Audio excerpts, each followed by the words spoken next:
Hello guys, happy Sunday. এই দেখো Sunday special এসে গেছে দেশি মুরগির মাংস। আর আজকে হাজব্যান্ড ঘরে আছে, তাই হাজব্যান্ড নিজেই রান্না করবে।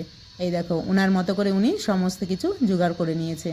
এই দেখো মাংসের মধ্যে গোলমরিচ আর লবণ দিয়ে মাখিয়ে রেখেছে, আর সমস্ত মশলাও জোগাড় করে রেখেছে। আর এই দেখো রান্না করছে, আর আমি ভিডিও বানাচ্ছি।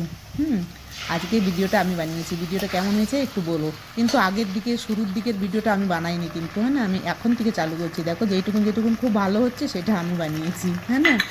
আর এই দেখো রান্না সার, আমার বান্ধবীরা আমাকে সবাই বলে তোর হাজব্যান্ড তো তোকে কত সুন্দর হেল্প করে দেয়। আমাকে অনেক মানুষই বলে তোর হাজব্যান্ড হেল্প করে দেয়, কিন্তু হেল্প কেমন যে হেল্প করে সে তো আমিই জানি। এই দেখো রান্না তো করে দিচ্ছি, কিন্তু রান্না করার পরে যে কত নোংরা করে রাখে, গ্যাসটাকে নোংরা করে এতগুলো বাসন বানিয়ে দেয়, সেটা তো কেউ দেখে না।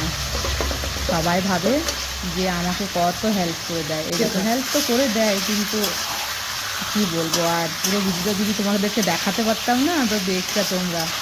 আমি ওখানে ভিডিও করতে ছিলাম তো কত আমাকে করছিল, আমাকে তো কিছু মানে শুতেও দিচ্ছিল না আর বলতেও দিচ্ছিল না। ওনার হিসাব মতো উনি রান্না করছিল, কিন্তু রান্নাটা করে দেয়, মাঝে মাঝে হেল্পও করে দেয়।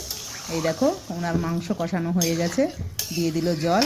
আর আজকে রান্নাটা বলেছে একদম গ্রামের মতো পাতলা পাতলা করে রান্না করবে। আর এই দেখো আমাকে খাটাতে একটুও ছাড়ে না। দেখো ফের মশলা বাটার জন্য আমাকে বললো যে আমাকে গরম মশলা বেটে দাও। গরম মশলা বেটে দিলাম, বাটতে বাটতে এই দেখো ফুটলো। তারপরে আমি আবার গরম মশলাটাকে নামিয়ে দিলাম।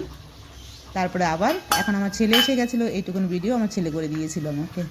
এই দেখো আমাদের তিনজনের সংসার, আমরা তিনজনের সবাই সবার হেল্প করি। এই দেখো হয়ে গেছে। তারপরে এই দেখো গরম মশলাটা দিয়ে দিল, আর পাতলা পাতলা ঝোলই রাখলো। আর দেখো আমার ছেলে ধনিয়া পাতা পছন্দ করে না, কিন্তু পাতলা ঝোলের মধ্যে না ধনিয়া পাতা দিলে খুব টেস্টি হয়। এই দেখো আলুও দিয়ে দিয়েছে, কিন্তু আমার ছেলে ধনিয়া পাতা পছন্দ করে না, তাই ও দিতে দেয় না। তাই ওর বাবা বলেছে আজকে থাক, দিব না।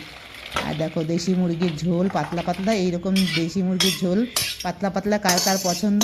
বেশ স্পাইসি বানিয়েছে। আমার তো গন্ধটা শুনে খুব ভালোই লাগছে, মনে হচ্ছে গন্ধ শুনেই মনে হচ্ছে যে খুব ভালো হয়েছে রান্নাটা। চলো দেখো তোমরাও এরকম আজকে সানডেতে কে কী